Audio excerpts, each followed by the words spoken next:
Are you very, very tired? I'm pretty wobbly. Oh. Yeah. How long have you been back in this old country? Just 24 hours. Okay, right. Yep. So I had my flight was delayed from Auckland, which meant I missed my flight in New York City. Oh, no. Yeah. And when was the last time you went to the United States? Oh, 2010? 2010. Is that when you were Marina Abramoviching? It was when I was. I think so. When I was Marina Abramoviching. Yeah, I didn't. They make you enter when you're in transit. You still have to go through immigration. Really? Then pick up your bag and then go to a different part of the airport and then go back through security. Wow. And I don't know why, other than maybe it's just like everything's so dilapidated and out of date. But also they take all your biometrics. Mm. It felt slimy. I didn't like it.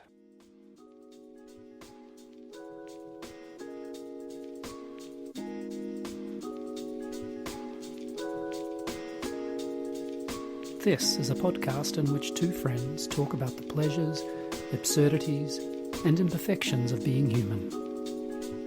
I'm Simon Ellis. And I'm Lee Miller. Welcome to Midlifing.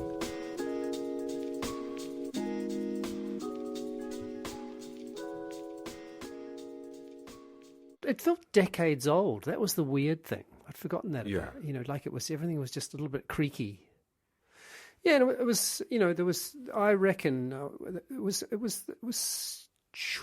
chaotic. Because they had one line for, people with visas or people with American passports, and another line for everyone else, including those who were visiting the United States, and then also those of us who were just transiting, and the anxiety and the tension was just kept on increasing, just because just a ratcheting flights up getting flights getting closer and closer until the whole sort of structure fell apart, because everyone just sort of kept up going to these people saying, "Look, we've got a flight to catch," and then they just broke the bifurcation just disintegrated. It was really quite something. Is it one of those things where people just started to say, "I'm going to step forward," or did the system sort of go, "Okay, we see that we've broken down"? We the people decided to step forward. It was so interesting. And then I had a really lovely exchange with the guy taking my biometrics, which I was failing at. Just a bit of technology that I haven't spent a lot of time doing. And he was very polite. And then he said, Kennedy visiting John F. Kennedy. Looking at my name, and I said, well, and told him a very, very brief version of being named after Bobby, and then was about to get into the craziness of Robert Kennedy's son, and then I thought maybe I shouldn't do that. Maybe not. Yeah. And did you have everything powered down and switched off? Very good question. I actually decided at the last minute, yes, my computer for sure.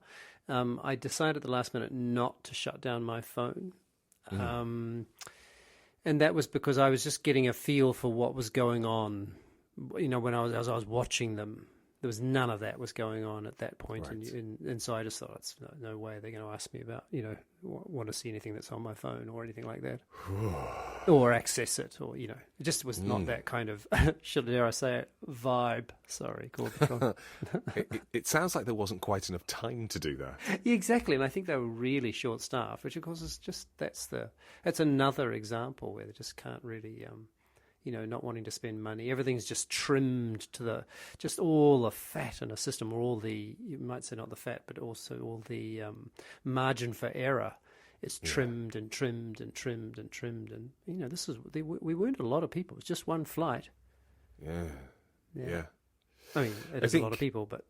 it is a lot of people, but it's not a lot of people for an international airport. And then, and the difference, hub airport. Exactly, and the difference landing in Heathrow, which, call it what you want, what a sprawling airport, but wow, it was efficient.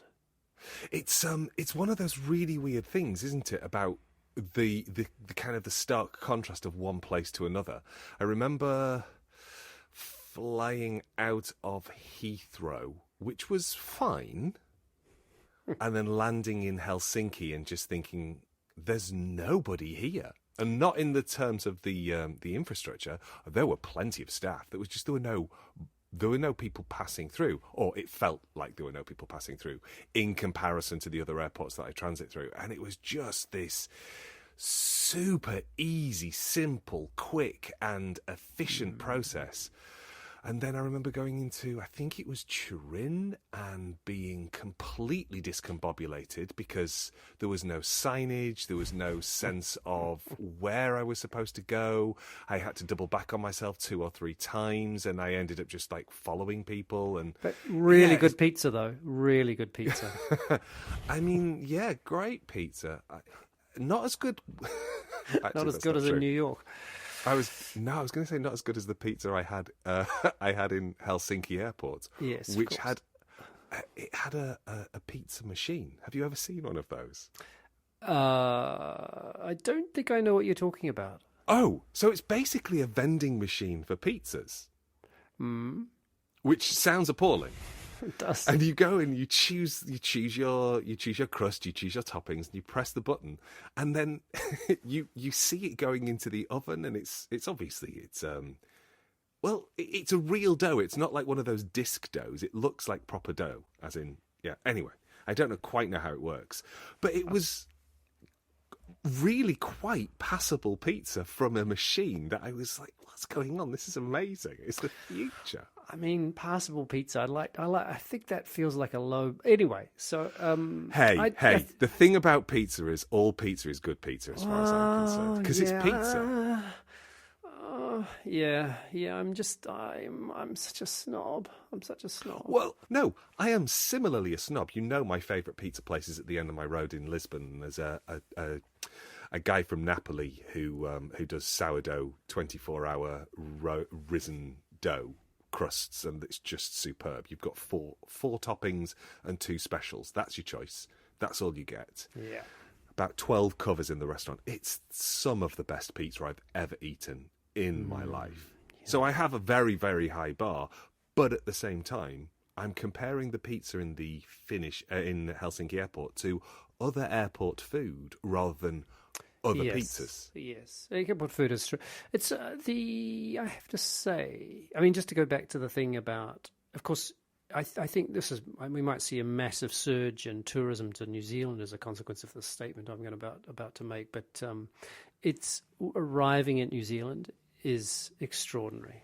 I mean, it is extraordinary because they've got some pretty serious systems in terms of bio safety, because that's it's a small island and they're really trying to keep it clean and all that sort of stuff.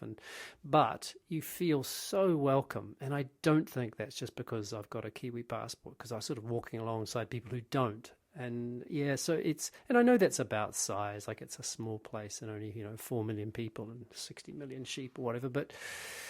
Oh, I think that's not right anymore. Anyway, it was, just to say that it felt like I was in a different kind of, time zone for sure, but a different kind of era.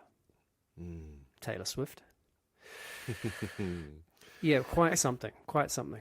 Is part of the surprise the idea less that the experience was subpar and more that the experience in America was subpar, in the sense that we're constantly being told leaders of the free world, we're constantly being told forefront of technology, it's a race between the US and China to be the best in the world at everything.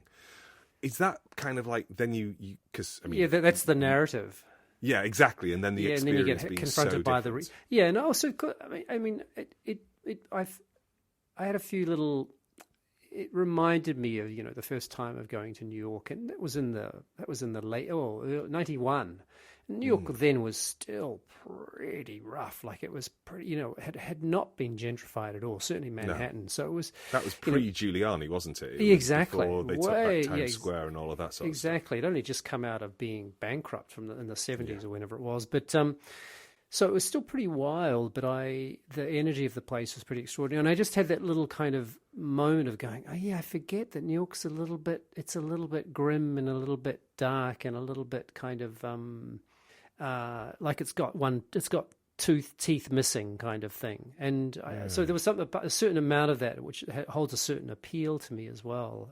But yes, I agree. There's something about the narrative and then also the reality if you're having to do that kind of travel. Because if you're not, imagine if you're arriving on a private jet, there are all sorts of ways that you can bypass those kinds of systems.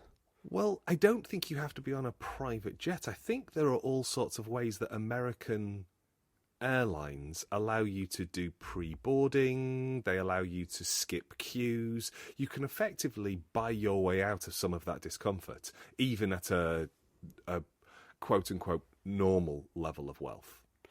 Yeah, it's funny. It reminds me of that. I'm not going to remember who it was, but that if it's the general idea is that you can pay to remove friction from your life, right? But the people who are making policy and the people who are involved at levels of government, that if you have any, it's vital that you experience what it's like for someone without those resources in order to help you get a handle on what it's like to be in the skin of those people, but also just more generally the simple idea that there should be none of those kinds of striations, that everyone should be forced to go to public schools, everyone should be forced to stand in the same queues, because then people go, we're not going to tolerate this. But it's only left to people who don't have the resources to continue to tolerate it. You're talking about socialism there, aren't you? No, you're not. Don't call me out on the S word there. No, but this is what I think. This is the thing. This is the thing that is the sort of the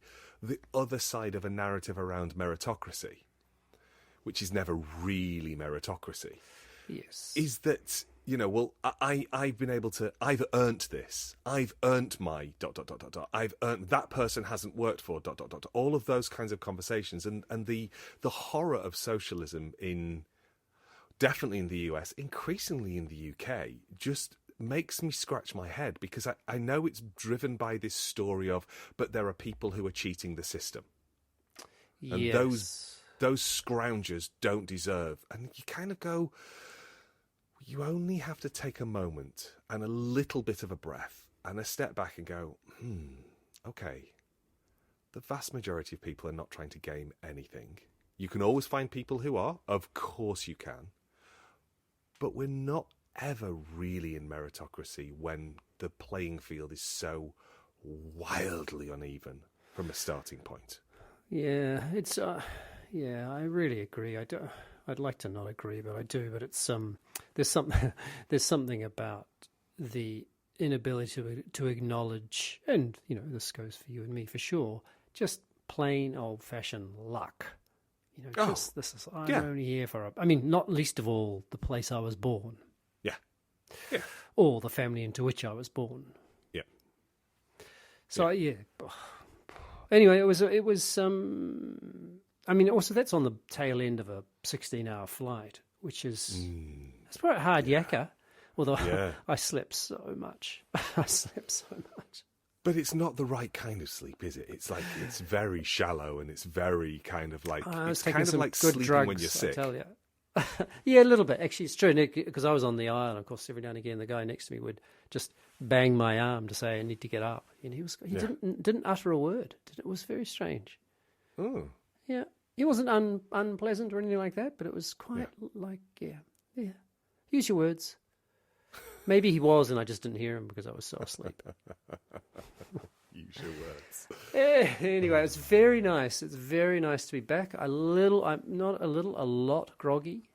So I'm not sure how much sense I'm going to make. Lucky this is almost finished, this episode. I was going to say, you've made a lot of sense so far, and we're, 20 minutes in? Something. Oh no, only 14. It's funny. I thought I was going to come to you with a conversation about transhumanism. Of course. Because you can take the boy out of academia. Oh no, that's not right. Well, the research centre I run is co-hosting a series of online talks, and we had the second one on Tuesday or Wednesday. Hang on, who's the university? Who is the university? No, did you say the university is co-hosting? The research centre is sorry. co-hosting. So my research centre is co-hosting with the Institute of Photography, and so that we are kind of collaborating, which is just a polite way of saying I put up half the money, they put up half the money. That's all it means. Yeah. But Co-producing, you get a producer credit, don't you? Executive producer. I got an executive. I genuinely, my logo. You're basically the Brad Pitt of the academic world, aren't you? No, don't think so. I don't think Tom so. Cruise. None of these. Any Scientologists amongst you? No, I think I'm. I don't know who I am. Oh, sorry. Anyway, keep co-hosting. So it was the second one, and it's basically it's a series of 4 lectures that are interrogating the use of technology and the ethical use of technology in creative practice. So it started from a colleague in design and another colleague in photography, basically going, hang about, we seem to be really unproblematically adopting narratives about AI. Where's the conversation that is critical of this?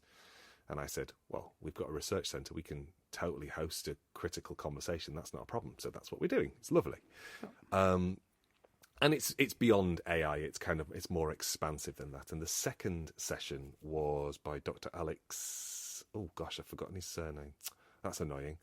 Anyway, I'll try and remember surname here. His name is Dr. Alex Thomas from the University of Bristol. Anyway, he was talking about the idea of transhumanism, which is like quite an old concept, like from the 70s at least, 60s, 70s. Can you enlighten me just to make sure that? Can you tell me what transhumanism is? Well, transhumanism is this idea of being able to literally transition beyond the notion of humanness. So it's kind of it's not quite.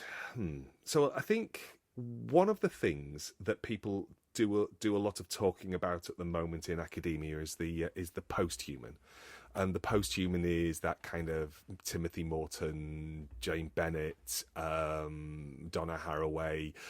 Object-oriented ontology, vibrant matter, more than human, that kind of stuff. Mm-hmm. But transhumanism sort of predates it a little bit, and it's the idea that it's the advocating for the use of advanced technologies to enhance the capacity of humanity. So effectively that we're able to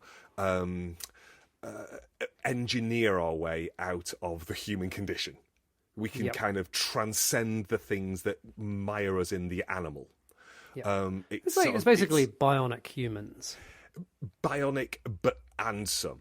Yeah. So it's kind of, it's not just bionic. It's the idea that we can extend physical and cognitive capabilities. We can get rid of biological limits. We can become effectively immortal, whether that's through extending our bodies through biological intervention or downloading our consciousness into non-biological machinery. And it's basically the idea that we are not, that the human race as is not finished. It's not fixed. Yep. We've still got a next stage of evolution, but that next stage of evolution will be the intervention of technological modifications and scientific interventions, and it's it all predates the AI stuff, but AI, biotechnology, nanotechnology, all of those sorts of things are part of that. And so the trans and that the prefix trans in that case means like the kind of seeping beyond the borders of humanness, or the human, of the skin of the body. Yeah, it was just a really interesting thing, and I was going to come and sort of throw something on the table and start a conversation, and I just got so fucking depressed because I realised it's like, shit, it's actually what we're doing. It's where we are right now, the techno-oligarchy, which is effectively... The broligarchy. The broligarchy. They have very strongly adopted transhuman narratives, very strongly. I mean, Musk for sure is. There's that other one, the one who has a son that he harvests the cells of his kidneys to sort of inject into his face. It's so not that he Peter can look Thiel, is young. it? Oh, I can't remember. Oh, Yeah, I anyway. can't remember. Yeah, but it's yeah. So I thought, oh, this will be an interesting thing. And as I was sort of doing a little bit of reading off the back of the paper, which was fascinating, and I enjoyed it because I was listening to it on the way home in the car. So I was also, focused on driving. So it was just like a really interesting podcast that was coming to me live. It was great. I just didn't have the energy. I just went, I can't do this. It's so fucking bleak.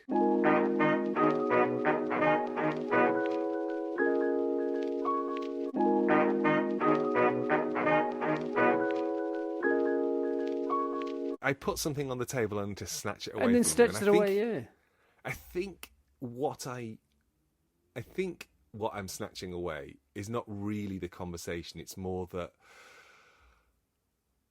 something has been tickling my head about hope, and it's it was happening prior to this this paper that I really enjoyed, but I think I'm sort of struggling to know where hope sits at the moment globally, and I just I guess I wondered how you feel about that.